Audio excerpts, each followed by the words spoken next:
ஓம் சாந்தி. இன்றைய முரளி 3 பிப்ரவரி 2025. பாப்தாதா மதுபன். இனிய குழந்தைகளே, ஆத்மா வடிவ ஜோதியில் ஞான யோகத்தின் எண்ணெய் ஊற்றினால் ஜோதி எரிந்து கொண்டே இருக்கும். ஞானம் மற்றும் யோகத்தின் வித்தியாசத்தை நன்றாக புரிந்து கொள்ள வேண்டும். கேள்வி: தந்தையின் காரியம் பிரேரணையால் நடக்க முடியாது, அவர் இங்கே வந்தே ஆக வேண்டும். ஏன்? பதில்: ஏனென்றால் மனிதர்களின் புத்தி முற்றிலும் தமோ பிரதானமாக இருக்கிறது. தமோ பிரதான புத்தியால் பிரேரணையை கேட்ச் செய்ய முடியாது. தந்தை வருகிறார், அதனால்தான் ஆகாய சிம்மாசனத்தை விட்டு இறங்கி வாருங்கள் பிரபு என்று சொல்லப்படுகிறது. பாடல்: ஆகாய சிம்மாசனத்தை விட்டு இறங்கி வாருங்கள் பிரபு. ஓம் சாந்தி. பக்தர்கள் இந்த பாடலை உருவாக்கி இருக்கிறார்கள். இப்போது இதன் அர்த்தம் எவ்வளவு நன்றாக இருக்கிறது. ஆகாய சிம்மாசனத்தை விட்டு இறங்கி வாருங்கள் என்று சொல்கிறார்கள். இப்போது இதுதான் ஆகாயமாக இருக்கிறது. இதுதான் இருக்கும் இடம். ஆகாயத்திலிருந்து எந்த பொருளும் வருவது இல்லை. ஆகாய சிம்மாசனம் என்று சொல்கிறார்கள். ஆகாய தத்துவத்தில் நீங்கள் இருக்கிறீர்கள். தந்தை மகா தத்துவத்தில் இருக்கிறார். அதை பிரம்மம் அல்லது மகா தத்துவம் என்று சொல்கிறார்கள். அங்கே ஆத்மாக்கள் இருக்கின்றன. தந்தை வந்தாலும் நிச்சயம் அங்கிருந்தே வருவார். யாராவது வருவார் தானே? வந்து எங்கள் ஜோதியை ஏற்றுங்கள் என்று சொல்கிறார்கள். ஒருவர் குருடரின் குழந்தை குருடர், இரண்டாம் அவர் பார்வை உடையவரின் குழந்தை பார்வையோடு இருப்பவர் என்று பாடலும் இருக்கிறது. திருதராஷ்டிரர் மற்றும் யுதிஷ்டரின் பெயர்களை காட்டுகிறார்கள்.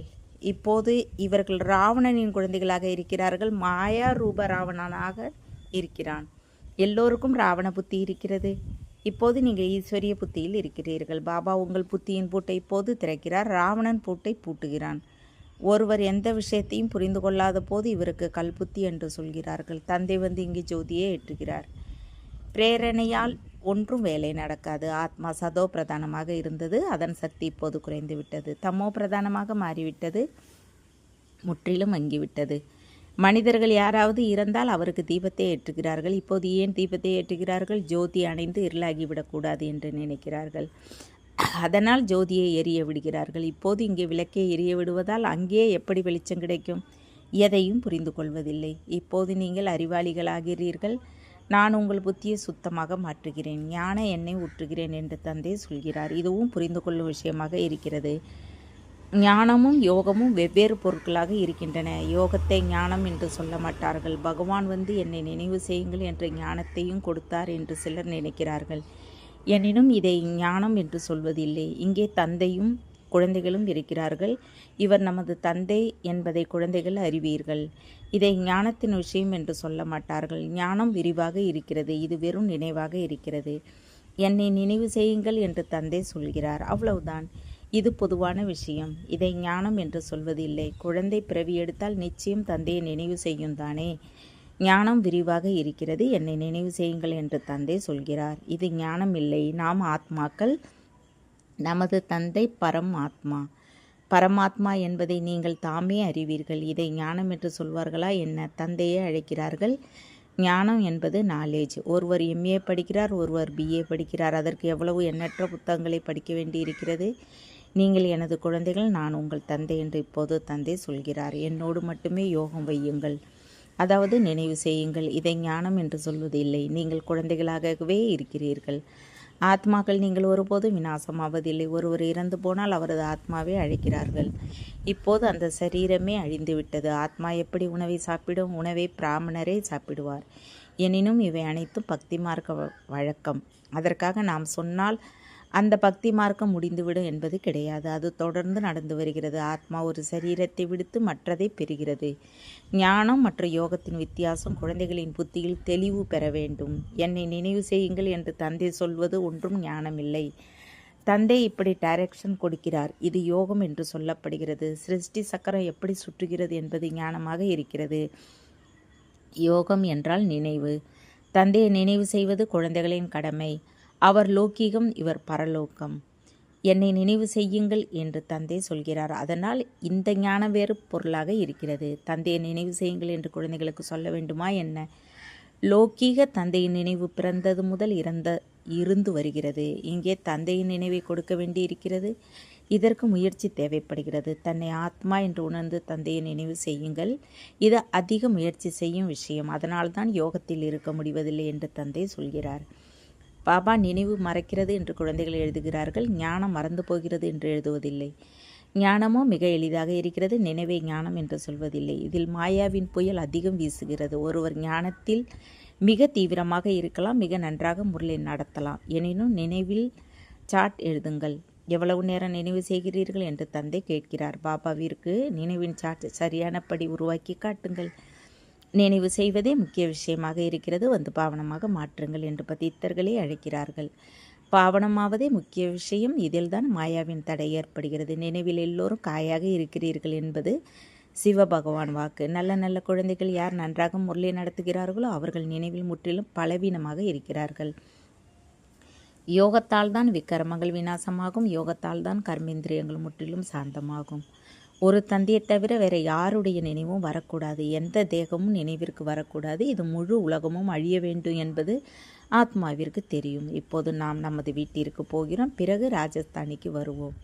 இது எப்போதும் புத்தியில் இருக்க வேண்டும். ஞானமும் கிடைக்கிறது, அது ஆத்மாவில் இருக்க வேண்டும். தந்தை யோகேஸ்வர், அவர் நினைவை கற்றுக் கொடுக்கிறார். உண்மையில் ஈசனை யோகேஸ்வர் என்று சொல்வது இல்லை. நீங்கள் யோகேஸ்வராக இருக்கிறீர்கள், என்னை நினைவு செய்யுங்கள் என்று ஈசன் தந்தை சொல்கிறார். இந்த நினைவை கற்பிப்பவர் ஈசன் தந்தை. அந்த நிராகார தந்தை சரீரத்தின் மூலமாக சொல்கிறார். குழந்தைகளும் சரீரத்தின் மூலமாக கேட்கிறார்கள். சிலர் யோகத்தில் மிக காயாக இருக்கிறார்கள், முற்றிலும் நினைவு செய்வதே இல்லை. மீதம் இருக்கும் ஜென்ம ஜென்ம பாவங்கள் அனைத்திற்கும் தண்டனை பெறுவார்கள். இங்கே வந்து என்ன பாவம் செய்கிறார்களோ அதற்கு அவர்கள் இன்னும் 100 மடங்கு தண்டனை பெறுவார்கள். ஞானத்தை மிக நன்றாக சொல்கிறார்கள். யோகம் முற்றிலும் இல்லை. அந்த காரணத்தால் பாவங்கள் சாம்பலாவதே இல்லை, காயாகவே இருந்து விடுகிறது. அதனால் மிக உண்மையான மாலை 8 பேருக்கு உருவாக்கப்பட்டு இருக்கிறது. 9 ரத்தினங்கள் பாடப்படுகிறது. 108 ரத்தினங்கள் என்று எப்போதாவது கேட்டு இருக்கிறீர்களா? 108 ரத்தினங்களை கொண்டு எந்த பொருளையும் உருவாக்குவதில்லை. பலர் இந்த விஷயங்களை முழுமையாக புரிந்து கொள்வது இல்லை. நினைவே ஞானம் என்று சொல்வதில்லை, சிருஷ்டி சக்கரத்தை ஞானம் என்று சொல்கிறார்கள். சாஸ்திரங்களில் ஞானமில்லை. அந்த சாஸ்திரங்கள் பக்தி மார்க்கத்தை சேர்ந்தவை, நான் அவற்றால் கிடைப்பதில்லை என்று தந்தை தானே சொல்கிறார். சாது போன்ற எல்லோரையும் கரை சேர்க்க நான் வருகிறேன். பிரம்மத்தில் கலக்க வேண்டும் என்று அவர்கள் நினைக்கிறார்கள். பிறகு நீர் குமிழியின் உதாரணத்தை கொடுக்கிறார்கள். இப்போது நீங்கள் அப்படி சொல்வது இல்லை. ஆத்மாக்கள் நாம் தந்தையின் குழந்தைகள் என்பது உங்களுக்கு தெரியும். என்னை மட்டும் நினைவு செய்யுங்கள் என்ற வாக்கியத்தையும் சொல்கிறார்கள். எனினும் அர்த்தத்தை புரிந்து கொள்ளவில்லை. நான் ஆத்மா என்று சொல்கிறார்கள். எனினும் ஆத்மா என்றால் என்ன, பரமாத்மா என்றால் என்ன என்ற ஞானம் முற்றிலும் இல்லை. இதை தந்தையே வந்து சொல்கிறார். அது ஆத்மாக்கள் நமது வீடு என்பது இப்போது உங்களுக்கு தெரியும். அங்கே எல்லாவித ஆத்மாக்களும் இருக்கின்றன. ஒவ்வொரு ஆத்மாவிற்கும் அவரவர் பாகம் கிடைத்திருக்கிறது. சுகத்தை யார் கொடுக்கிறார், துக்கத்தை யார் கொடுக்கிறார் என்பதும் ஒருவருக்கும் தெரியாது. பக்தி இரவு, ஞானம் பகல். 63 பிறவிகள் நீங்கள் அலைந்து திரிகிறீர்கள். பிறகு ஞானத்தை கொடுத்தால் எவ்வளவு நேரம் பிடிக்கிறது? நொடி நொடியில் ஜீவன் முக்தி என்று பாடப்படுகிறது. இவர் உங்கள் தந்தை, இவரே பதித்த பாவனர். இவரை நினைவு செய்தால் நீங்கள் பாவனமாக மாறிவிடுவீர்கள். சத்தியுகம், திரைத்தாயுகம், தாப்பரயுகம், கலியுகம், இது சக்கரம். பெயரையும் அறிந்திருக்கிறார்கள். எனினும் அப்படி கல் புத்தியாக இருப்பதால் நேரத்தை பற்றி யாருக்கும் தெரியவில்லை. கடுமையான கலியுகம் என்பதை அறிந்தும் இருக்கிறார்கள். ஒருவேளை கலியுகம் இப்போதும் நடந்து கொண்டு இருந்தால் இன்னும் கடுமையாக இருள் ஏற்படும். அதனால் கும்பகர்ண உறக்கத்தில் உறங்கி கொண்டு இருந்தார்கள். அப்போது விநாசம் நடந்துவிட்டது என்று பாடப்படுகிறது. கொஞ்சமாவது ஞானத்தை கேட்டால் பிரஜையாகி விடுவார்கள். இந்த லட்சுமி நாராயணர் எங்கே, பிரஜைகள் எங்கே? பாடம் கற்பிப்பவர் ஒருவரே. ஒவ்வொருவருக்கும் அவரவர் தலையெழுத்து இருக்கிறது. ஒருவர் ஸ்காலர்ஷிப் பெறுகிறார், ஒருவர் பெயில் ஆகிறார். ராமருக்கு அம்பின் அடையாளம் ஏன் கொடுக்கப்பட்டு இருக்கிறது? ஏனென்றால் பாஸ் ஆகவில்லை. இதுவும் கீதா பாடசாலை. சிலர் கொஞ்சம் கூட மதிப்பெண்கள் பெற தகுதி இல்லாமல் இருக்கிறார்கள். நான் ஆத்மா புள்ளி, தந்தையும் புள்ளி. இப்படி அவரை நினைவு செய்ய வேண்டும். யார் இந்த விஷயத்தை புரிந்து கொள்வதே இல்லையோ அவர் என்ன பதவி பெறுவார்? நினைவில் இல்லாத காரணத்தால் அதிக நஷ்டம் ஏற்படுகிறது. நினைவின் பலம் அதிக அதிசயத்தை செய்கிறது. கர்மேந்திரியங்கள் முற்றிலும் சாந்தமாகி குளிர்ந்து விடுகின்றன. ஞானத்தால் சாந்தி கிடைக்காது, யோக பலத்தால் சாந்தி ஏற்படும். வந்து எங்களுக்கு கீதையின் ஞானத்தை சொல்லுங்கள் என்று பாரதவாசிகள் அழைக்கிறார்கள். இப்போது யார் வருவார்? ஸ்ரீ கிருஷ்ணரின் ஆத்மாவோ இங்கே இருக்கிறது, எந்த சிம்மாசனத்திலும் அமரவில்லை. அவரை அழைக்கிறார்கள். நான் கிறிஸ்துவின் ஆத்மாவை நினைவு செய்கிறேன் என்று ஒருவர் சொன்னால், அரே அவர் இங்கேயே இருக்கிறார், கிறிஸ்துவின் ஆத்மா இங்கேயே இருக்கிறது, அது திரும்பி போக முடியாது என்பது அவருக்கு என்ன தெரியும்? லட்சுமி நாராயணர் முதல் நம்பரில் இருப்பவர்கள். அவர்களே முழுமையாக 84 பிறவிகளை எடுக்க வேண்டியிருக்கும் பொழுது மற்றவர் எப்படி திரும்பி போக முடியும்? அவை அனைத்திற்கும் கணக்கு இருக்கிறது. மனிதர்கள் என்ன சொன்னாலும் பொய்யாக இருக்கிறது. அரைக்கல்பம் பொய்யான கண்டம், அரைக்கல்பம் உண்மையான கண்டம். இந்த நேரம் எல்லோரும் நரகவாசிகள், பிறகு சொர்க்கவாசிகளாக பாரதவாசிகளே ஆகிறார்கள் என்பதை இப்போது ஒவ்வொருவருக்கும் புரிய வைக்க வேண்டும். மனிதர்கள் எத்தனை வேத சாஸ்திரங்கள், உபநிடதங்களை படிக்கிறார்கள். இவற்றால் முக்தி பெறுவார்களா என்ன? இறங்கியே ஆக வேண்டும். ஒவ்வொரு பொருளும் சதோ ரஜோ தம்மோவில் நிச்சயம் வருகிறது. புதிய உலகம் என்று எதற்கு சொல்லப்படுகிறது என்ற ஞானம் யாரிடமும் இல்லை. இதை தந்தை நேரில் அமர்ந்து புரிய வைக்கிறார். தேவி தேவர் தர்மத்தை எப்போது யார் ஸ்தாபனை செய்தார் என்ற எதுவும் பாரதவாசிகளுக்கு தெரியாது.